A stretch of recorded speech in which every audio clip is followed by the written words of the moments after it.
Hello and welcome. My name is Vladislav Novikov. My guest today is Yuri Rashkin, host of YouTube channel RashkinReports and local elected official in the state of Wisconsin. Yuri, thank you so much for joining us again. Thank you for having me. Let's start with what's happening in the US right now. There's a lot going on, from mass protests to very public feud between Donald Trump and Elon Musk. And there are even rumors that Musk got punched by Besant. That's quite the political theater. What exactly is happening across the country? Are we seeing just protest or something bigger? Well, what we see is I would describe our word obfuscation, which means to hide something and to obscure, to take it out of plain view. And there's two things that I think this administration right now is trying to obfuscate with. Number one is Ukraine, because last night there was another deadly attack, one of the biggest attacks on Ukraine throughout this latest 3 year part of the big war invasion. The terrible war crime occurred in Ukraine on our planet with Russian weapons when we could have done something in the United States about it. And instead we elected, And so that has to be acknowledged. And I want to send my deep condolences and support and sympathy. And just my heart goes out to all the people of Ukraine who have to watch our political theater, knowing in part that we're not talking about Ukraine. We're not talking about real evil that is taking place there. The other thing that is being obfuscated is the big, beautiful bill, which Donald Trump has pushed through House of Representatives and is now looking to push through the Senate with his own self-imposed deadline of July 4th. And that will lead, that it's a battle that Republicans feel like they cannot lose, but at the same time, it looks like they might pay a terrible price if they do win, because it's going to be very unpopular legislation, because besides things that Trump wants in it, tax cuts and so on, it also has a lot of cuts to social programs, which is going to lead to a lot of bad consequences, or so our Republican or congressmen are concerned, and senators as well. And it's a big bill, which is something that has to be balanced between the interests of even Republicans from all over the country. It's a big mess. So it's much easier for Donald Trump, as always, to talk about some scandal or some crisis that he had manufactured, rather than about his actual plans of what he's trying to do. Okay, I got it. Now, what are we actually, the day-to-day stuff of what is going on in front of the curtain? In front of the curtain, we see that Donald Trump and Elon Musk had a major falling out. And I think it is really important and telling at that point to acknowledge that money doesn't rule the world. Money doesn't win the day. It's not about the money, because who has the most money? Elon Musk. And who is in charge here? Not Elon Musk. He thought that when he paid for election of Donald Trump, that he's going to own Donald Trump, and Donald Trump was going to do everything that he wanted to. And it's not like Donald Trump doesn't believe in doing things this way. He perfectly is okay with this approach. It's just that he had a falling out, and now this machine of the state power is going to come crashing on poor Elon Musk, who kind of deserved it. But now we see wonderful conversations about how NASA all of a sudden realized that we are so dependent on one supplier who is, I don't know, heavily addicted to powerful drugs. And in a moment of feud with the president of the United States, can announce that he's going to decommission a spaceship Dragon that NASA uses to deliver goods to International Space Station. So wait a minute, our only taxi cab is going out of commission. How could we get here? I don't know. I mean, he kind of, runs the show, paid for the president. What do you want? So I think that falling out here is interesting, and in showing who has the power. Donald Trump is perfectly willing to sacrifice Mars, sacrifice a space program, sacrifice lots of different things, as long as he individually, specifically, and his family have what they need, and he can exact revenge. And as long as he can exact revenge, well, the rest can wait. And Elon Musk is falling into this usual supplier's problem where he thinks, oh, I'm doing something so valuable. Without me, they'll never be able to get this task A, B, C, D, E, F, G accomplished. Not realizing that it's not about getting the task done, it's about power, it's about revenge. And that's how this administration is planning on conducting its business for the foreseeable future. And that's what takes us to Los Angeles, where we see that the United States could be on the verge of a civil war if president is allowed to have his way, because he appears to have appeared like when he sees immigration agents that are going upon his orders. Actually, Stephen Miller's probably orders more directly, because they have this quota now of having to have 1 million deportations a year. And this is self-inflicted riots, basically, because when you're going to go to places where people get their jobs, to home supply stores, Home Depot, and you get people off the streets who are hanging out there looking for a job, because that's where people with no documentation and want to work, and there's work for them, clearly. This is a marketplace that they show up and they start, arresting people. And yes, it over time, it led to some kind of disturbance and riots. And if there's crimes, they have to be persecuted. But it's important to acknowledge, maybe not important, but just kind of a telling point, that 5 years ago, Los Angeles Lakers won NBA championship at the height of COVID. And there were riots in Los Angeles because they were celebrating Lakers. There were 76 arrests, to the point that Donald Trump decided to engage National Guard and then possibly, the Navy SEALs. There were 42 arrests in Los Angeles. So the standards have changed, and God forbid they win championship again. So this is another thing where the policy and desire to create reality attempts at controlling everything. But we see what's going on. And this is what's interesting, Vladislav, because a lot of my viewers are in Ukraine and in Russia and in Eastern Europe. And it is people who speak Russian all over the world. And they know this story. They have seen this before. They say, oh, this is like Russia with Berezovsky. Sure, yeah. Didn't Elon Musk know what he was getting himself into? You sponsor a powerful guy like Putin, who was sponsored by Berezovsky in Russia. And then Putin becomes president. Berezovsky thinks he's running the show, but actually he gets pushed out of the country. And a few years later, he's found hung. And is Elon Musk aware of this? Why isn't he thinking of, like, every Ukrainian know this story? It's like a storybook, Berezovsky, Putin, how he came to power. But not learning the lessons. We don't know that story so much in America. Or, for instance, the story of Yanukovych, who was trying to do Putin's bidding in Russia and in Ukraine, and then ended up actually running away to Russia. And I think that that is still one of the possible scenarios for either Elon Musk, who was already offered a political asylum in Russia, or perhaps for Donald Trump himself, because the kind of stuff he's doing, there are more and more people who are starting to wonder who he's working for. Okay, let's try diving into this topic. Speaking of this protest, they seem intense and emotional. Some people worry they might escalate into something much bigger. Could this demonstration grow into major nationwide unrest? And what triggered them in the first place?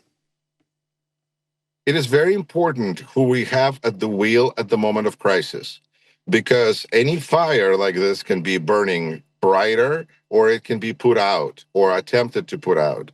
When we have President Trump, we have somebody who always throws gasoline on every fire. It's like an addiction. He can't pass by a fire without throwing some gasoline on it. And in this situation, it's like a textbook idea of how to grab power in the country. This is a dictatorship 101.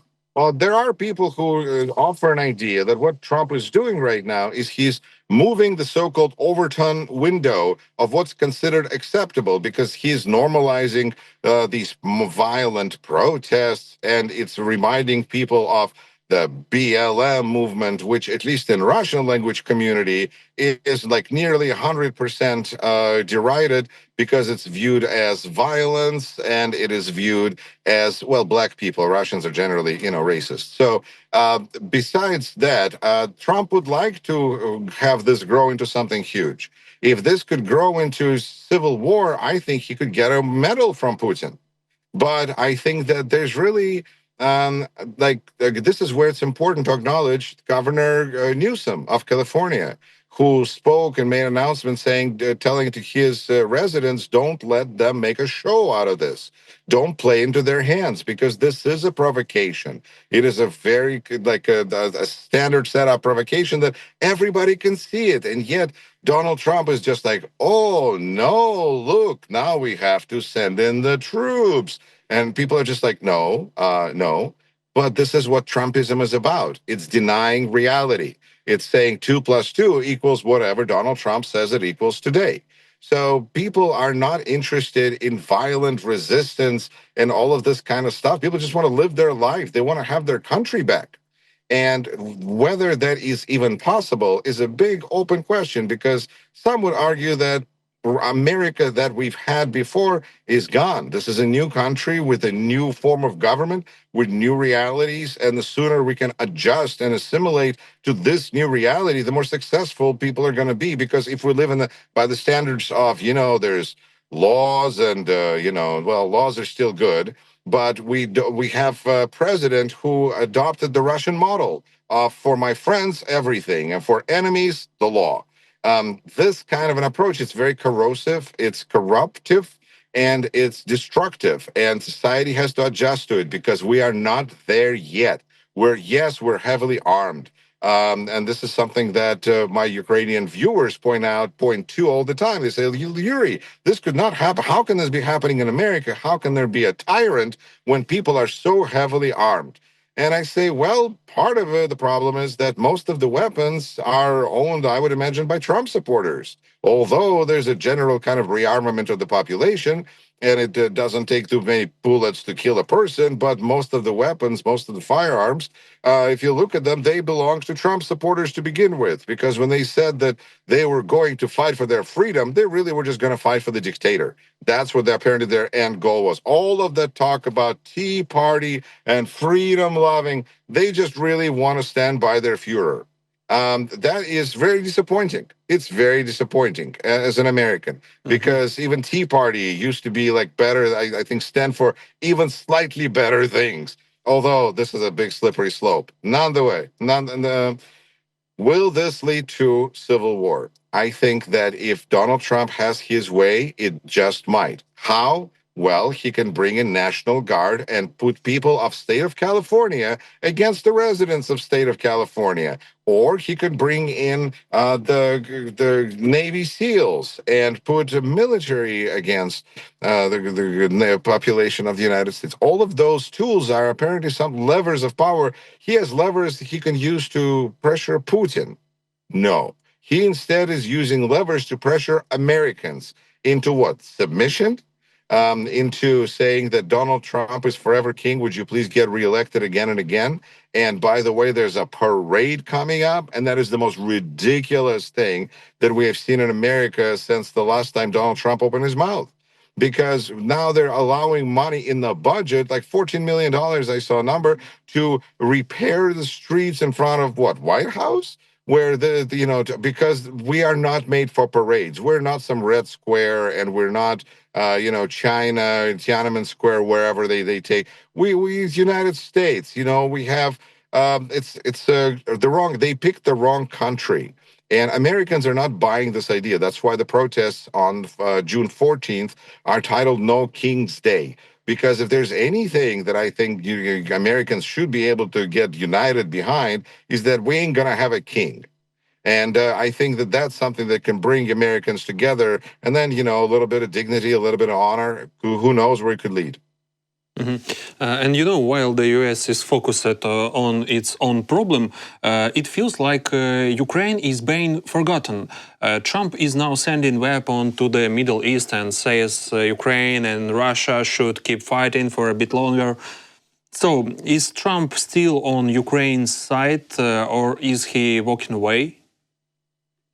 I think if you told Trump that he was on, asked him, said, "You are still on Ukraine's side," he'll probably say, "And Russia's too, because I'm in negotiations, because you have to be with both."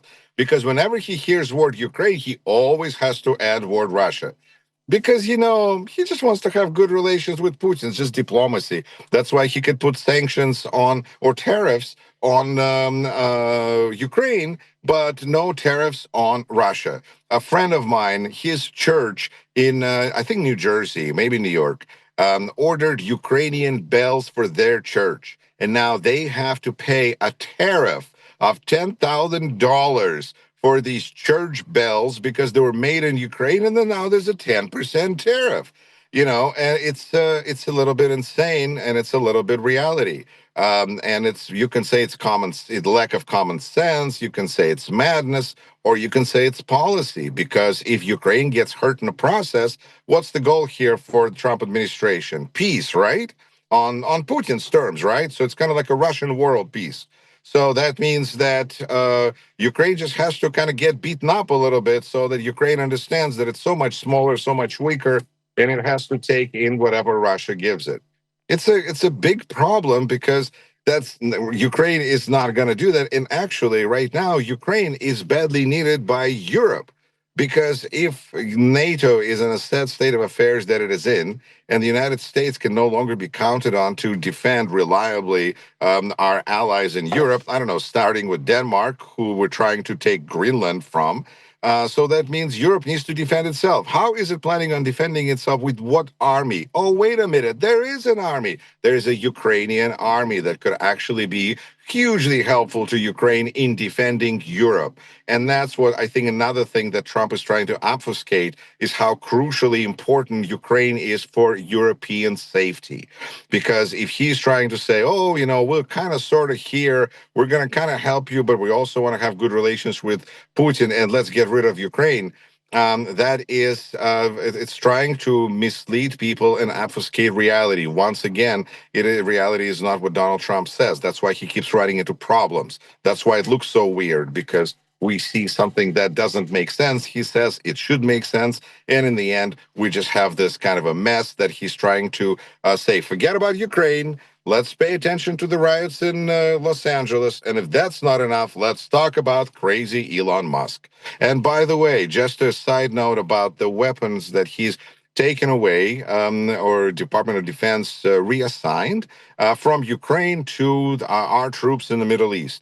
They never provided any justification for what has changed in the situation so much that now Middle East is more urgent and Ukraine is less urgent. Because if you look at the news, once again, returning to where we started, Ukraine is getting pummeled and shelled. Of course, Russia is also getting beat up pretty good. And this is where it's important to remember the spider web and other things that Ukraine is doing to really decrease Russia's ability to be a threat, frankly, which is so crucial. I mean, really, Ukraine is decreasing the Russian threat for us every day. Thank you so much, Ukraine. And the fact that Trump is trying to change and take his attention off of this, yes, he's trying to give Putin 2 more weeks, 2 more weeks. Again, people in Ukraine know this as the Arestovich model, where you're always just 2 weeks away from immediate victory, and Ukrainians are not buying. I think they kind of laugh at this joke now. So Trump doesn't look very credible to Ukrainians, but yet, you know what? People say, if Trump would just help Ukraine, you'd probably support Trump. And I'd be like, well, yeah. I mean, yeah, but I also know that he won't. And so this is where we are. Mm-hmm. So we know new negotiations are expected after June 20. There's a lot of speculation around them. So what do you expect from these upcoming talks? Any real breakthroughs on the horizon? if we look at the horizon, that I will say that my expectations are from SBU. That the Ukrainian army is going to do something really incredible, spectacular right before the negotiations, and then watch Russians show up at the negotiations, wiping their nose with another great attack. Because that's what they did before, and that's, I think, what makes sense in this situation. Because these negotiations are not about peace; they're about pacifying Donald Trump and his desire to have peace negotiations. He really needs peace. Why does he need peace? Because he's got business plans with Putin, and this whole Ukraine thing is just like a bone in his throat. And he really needs it to go away so he could continue with his business projects. And one way to do that, we all know, every war is going to add a negotiation table. So there's negotiation table, go sit at it. And they're sitting at it, and Trump is sitting in it. But it's just, I expect more opportunities, more amazing strikes by Ukraine, and I just expect Putin to be a little bit fearful, or more than a little fearful. Depends on how much information he was actually given in his news briefing. Maybe he was told that, all of this is fake news, and the evil Western media just created this attack using artificial intelligence, and all the planes are safely tucked away under Putin's bed. I don't know. But if he actually understands reality to any extent, he should be very nervous about the upcoming negotiations. I mean, he only has so much, stuff to lose, but it's a big country. And here's the bigger question everyone asking. With everything that's happening, do you think Trump, Putin and Zelensky could actually meet in person after June 20? Is that scenario realistic? Possibly at like one of their funerals. Hopefully Putin's, because I think that this is one of those the boats where that there's an old story about how do you transport a wolf, a head of lettuce, and a sheep in a boat to an island when you can only take two. One of those things is not like the other. And Trump doesn't want Zelensky anywhere near when he's going to be kissing Putin's ass, so that he doesn't want witnesses to that. And Putin, frankly, doesn't want Zelensky to see when he's going to be blowing smoke up Trump's butt. So I think they both have reasons why they don't want any witnesses.